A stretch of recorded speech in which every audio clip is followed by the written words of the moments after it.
The sound of metal striking echoed through the air.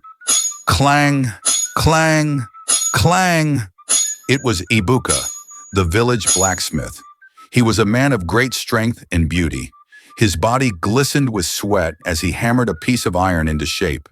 His arms were thick and muscular, his chest broad like a warrior's. Across his shoulders were faint tribal marks, symbols passed down from his ancestors. Women who passed by often slowed their steps just to watch him work. "Ah, that Ibuka," whispered Nika to her friend by the stream. "Is there any man in this village as handsome as him?" "None," her friend replied with a smile. "But beauty does not fill a woman's stomach. Besides, have you not heard? No woman lasts with him. Some say he's cursed. The rumor spread like dry harmattan fire." But Ibuka ignored it. He focused on his craft, shaping metal as if shaping his destiny. One afternoon, as he placed a finished pot outside to cool, a young woman approached. She had smooth, fair skin that glowed under the sun, and her steps were graceful like a queen's. "Good afternoon, sir," she said softly. "My father, Chief Ease, sent me to collect his pot." Ibuka looked up and smiled, surprised by her beauty. "You must be Ifunanya," he said warmly. "I didn't know Chief Ease had such a beautiful daughter." Ifunanya blushed. "I just returned from Nkume village." Ibuka handed her the pot. "Send my greetings to your father," he said. As she walked away, Ibuka watched her go, a strange warmth stirring in his chest. He didn't know it yet, but that brief meeting would change both their lives forever. That night, Ifunanya lay awake, unable to sleep. The memory of Ibuka's deep voice and kind eyes filled her thoughts. She turned from side to side on her raffia mat, whispering his name without meaning to. At dawn, she fetched water from the stream, but her friends noticed her distraction. "Ifunanya," Ngozi teased, "you're smiling to yourself like a bride who has seen her husband." "Who's the lucky man?" Ifunanya laughed shyly. "Nobody," she said quickly, but her cheeks betrayed her. Meanwhile, Ibuka sat before his forge, trying to concentrate. Each time he lifted his hammer, Ifunanya's face flashed before him. Her gentle voice, her shy smile, they had pierced his heart deeper than any blade he had forged. In the evening, he picked up a small piece of metal and began shaping it into a bangle. When it was done, he held it up to the firelight. It was delicate and beautiful, just like her. Days passed. Ifunanya found excuses to walk near Ibuka's hut. Sometimes she would wave, other times she would pretend to be passing by. One afternoon, she finally stopped. "You work too hard," she said with a shy grin. Ibuka smiled. "And you walk by too often. Are you checking on me or the fire?" Ifunanya laughed, her eyes bright. "Maybe both." For a moment, silence hung between them, filled with unspoken feelings. The smell of burning coal mixed with the sweet scent of her perfume. Ibuka reached into his pocket and handed her the metal bangle. "I made this," he said quietly. "It belongs on your wrist." Ifunanya hesitated, then took it. Their fingers touched, just a second, but it was enough to send a rush of warmth through them both. From that day, their hearts became bound by something neither of them could explain. Word spread quickly in Umwakoro village. The women by the stream began to whisper. "Have you noticed Ifunanya and the blacksmith?" one said, rinsing her clothes. "She passes by his hut every day now." Another replied, "Her father won't like that. Chief Easy has plans for her to marry Ozo, the rich trader from Onitsha back at Chief Ease's compound." Ifunanya stirred a pot of soup absent-mindedly. Her father sat outside drinking palm wine with the elders. She could hear him boasting about his daughter's beauty and the suitors coming for her hand. But Ifunanya's heart was elsewhere. She couldn't stop thinking about Ibuka. His smile haunted her. That night, she took out the bangle he had given her and placed it against her chest. It felt warm, almost alive. Meanwhile, Ibuka lay on his bamboo bed, staring at the roof. The sound of the night crickets filled the silence. He could feel something strange about his growing love, a pull that seemed both sweet and dangerous. At midnight, he dreamt. In his dream, an old woman with white hair stood before him. Her eyes glowed like burning coals. "You cannot love a daughter of a chief," she whispered. "The curse still lives." He woke up sweating. The air in his hut felt heavy. For a long time he sat silently, staring at the embers of his dying fire. The next morning he went to the stream hoping to see Ifunanya again. And when she appeared, smiling shyly as she fetched water, his fears melted away. "Good morning, beautiful one," he said. "Good morning, blacksmith," she replied. Neither noticed the two old women watching them from afar, whispering to each other, "The curse begins again." The moon hung low over Umuokoro that night. The wind carried the faint smell of rain as Ifunanya slipped quietly from her father's compound. Her heart pounded as she crept down the narrow path that led to Ibika's hut. She shouldn't have gone. She knew it. If her father found out, it would bring shame upon her family. But her heart had grown stronger than her fear. When she reached his hut, Ebuka was still awake, sitting near the fire. His eyes widened when he saw her. "Ifunanya," he said softly, "what are you doing here at this hour?"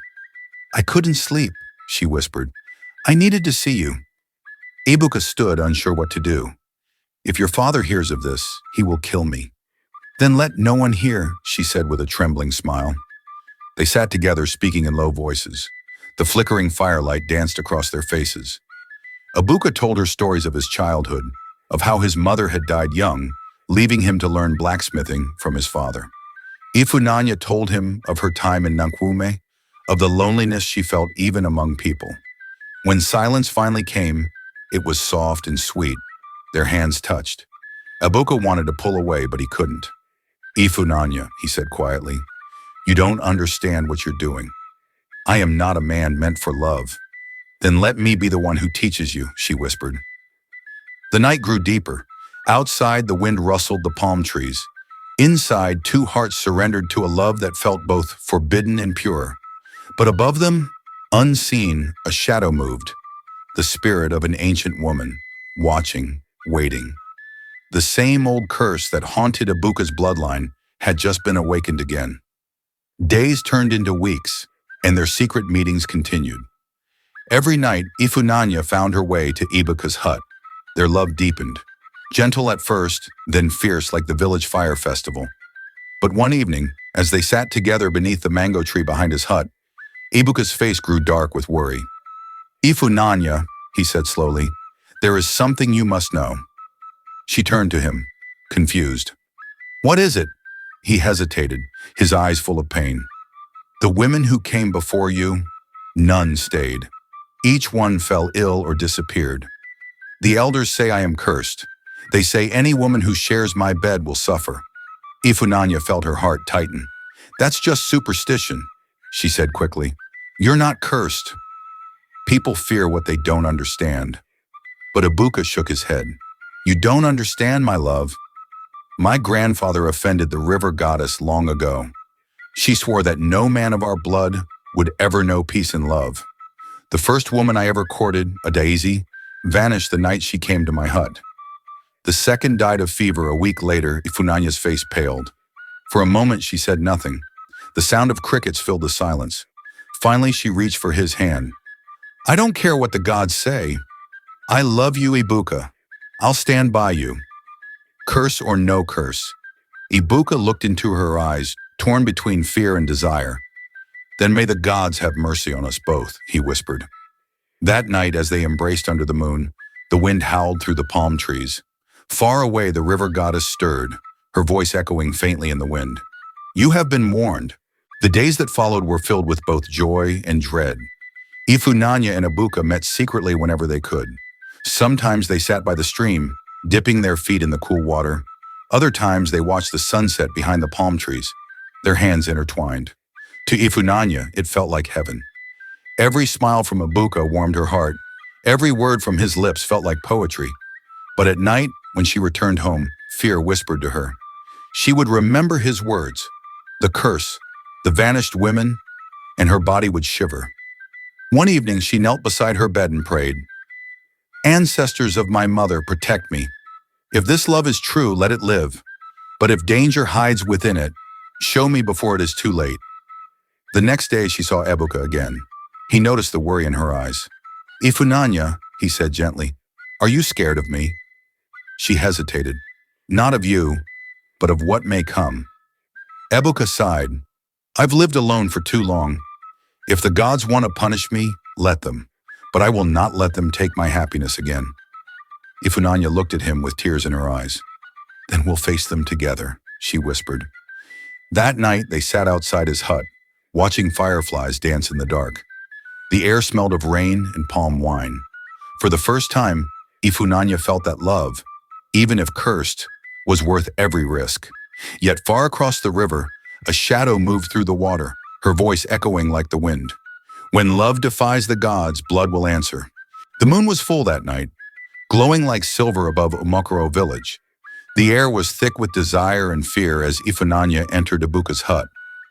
Ifunanya lay on the bed, her heart pounding in anticipation.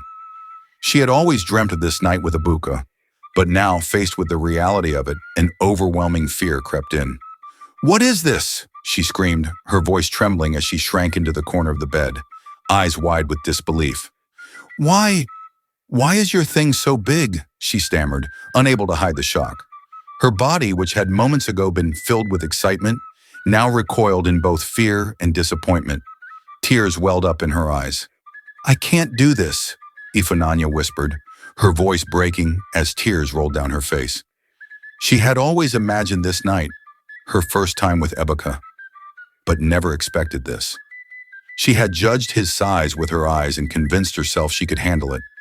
But now, seeing him in front of her, it felt impossible. Ibuka, sensing her fear, quickly stood up, his heart aching at the sight of her tears. He knelt beside her, his voice gentle yet pleading. "Ifunanya, please don't do this. You know I love you. I've waited for this moment with you for so long," he said, his eyes glistening with passion and desperation. "I promise I'll be gentle. Believe me, you will love it. I want you so much, but I'll take it slow." Ifunanya's breath was shaky as she replied, "But I'm scared, Ibuka. I've never done this before. I don't know if I can."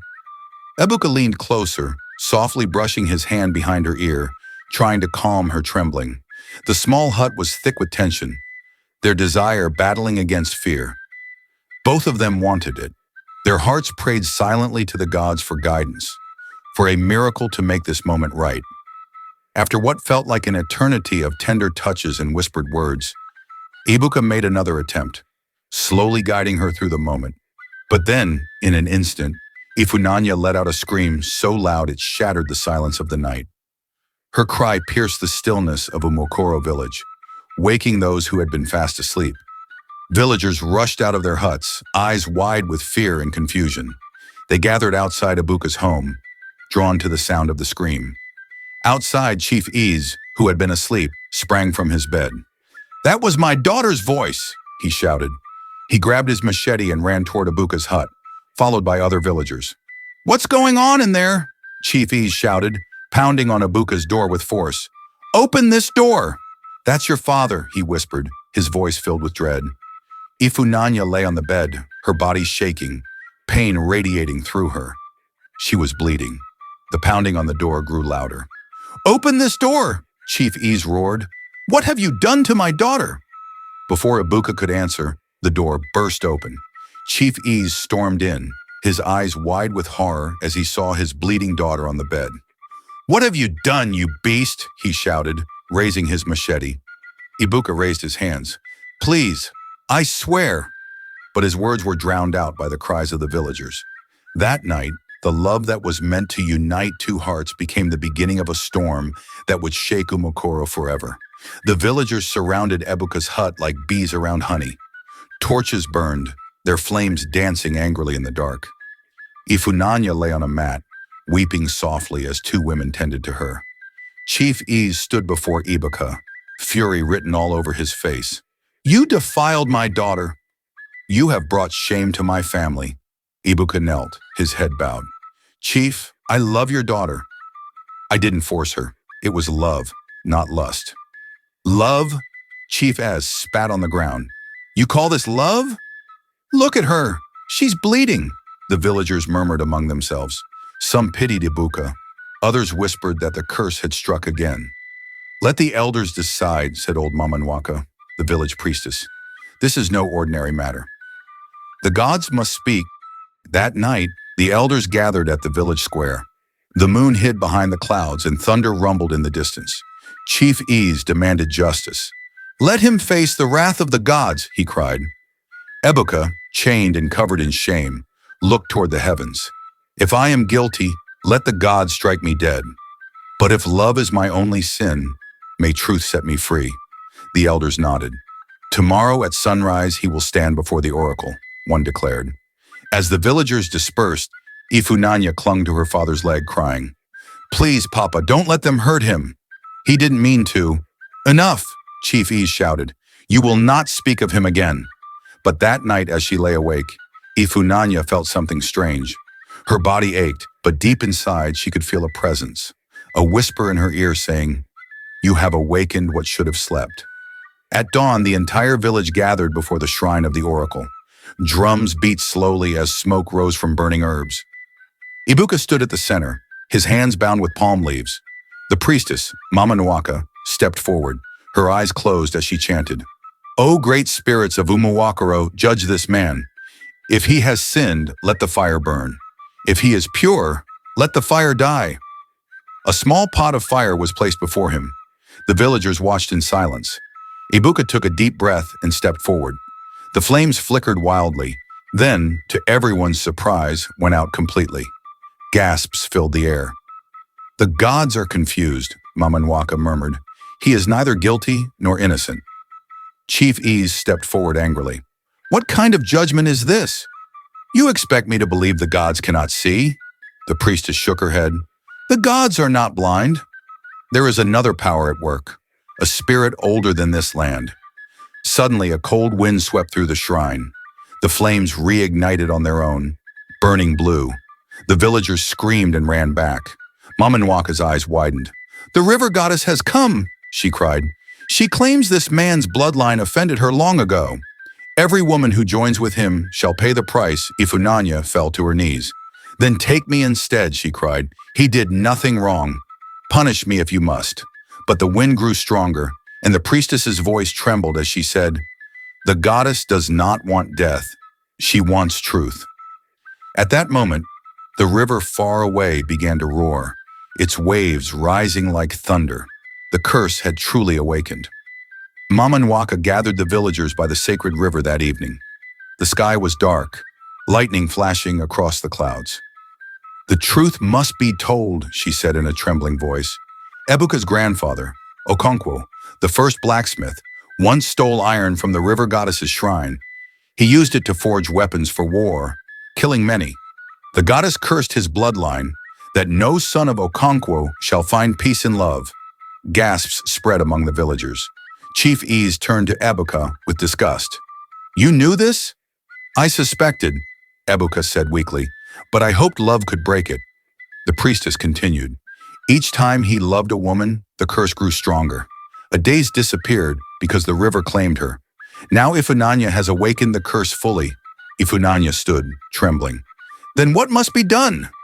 The goddess demands balance, Mama Nwaka said. Someone must offer themselves willingly to the river, not in death but in spirit, to restore peace. Ifunanya, no, Ebuka whispered, grabbing her hand. You can't. But she looked at him, her eyes full of tears and love. If my love is what caused this, then let my love be what ends it. The wind howled as the river surged higher. The villagers began to chant, their voices echoing through the night. Ebuka fell to his knees, crying, No! Take me instead! But the water reached out like a hand, wrapping around Ifunanya's waist. Her body glowed faintly as she whispered, I love you, Ebuka. Always then she was gone, drawn into the water. The river calmed instantly, silent and still. The next morning, the river was as quiet as glass. Birds sang again, and the air felt lighter. The villagers believed the curse had ended. But Ebuka's heart was broken beyond repair. He spent days by the riverbank, calling her name, waiting for a sign. Ifunanya, he whispered every night, come back to me. One evening, as the sun set, a faint light shimmered over the water. Slowly a mist rose, and from it came the soft sound of her voice, distant but clear. Do not cry, my love, the voice said. The gods have accepted my heart. You are free now. Live and remember me. Tears rolled down his face. I'll never forget you, he said, his voice breaking. From that day, Ebuka never married again. He worked silently in his forge, his eyes always fixed on the river. Every pot and blade he made carried small carvings of Ifunanya's name. The villagers often saw him at night, sitting by the fire, talking softly to the wind. Some said they heard a woman's laughter echo back. Others said they saw her shadow beside him, glowing faintly like moonlight. Though the curse was lifted, love had demanded its price. A love so strong it reached beyond life itself. Years passed. Ibuka grew old, his hair turning gray, but his hands never stopped working. His forge became sacred ground in Umokoro, a place where lovers came to pray for lasting love. One rainy evening, a young couple approached him. "Baba," the girl said, "they say you can bless our marriage." Ibuka smiled faintly. "Love is not blessed by men," he said softly. "It is blessed by sacrifice." He took out a small golden bangle, the same one he once gave to Ifunanya, and handed it to the girl. "Wear this," he said. "It carries the spirit of a woman who gave her life for love." That night, as thunder rolled over the hills, Ibuka sat by his fire for the last time. He closed his eyes and whispered, "Ifunanya, my love, I'm coming home." The next morning, the villagers found him sitting peacefully by the river, his hammer resting beside him. The water around him shimmered with soft light, and for a brief moment, they saw two figures holding hands beneath the surface, before fading away. From that day on, the river of Umokoro was called Ogumiri Ifunanya, the river of eternal love, and it is said that when the moon is full and the wind is still, you can still hear their laughter dancing over the water. The laughter of Ifunanya and Ibuka, the blacksmith and his bride, whose love defied even the gods.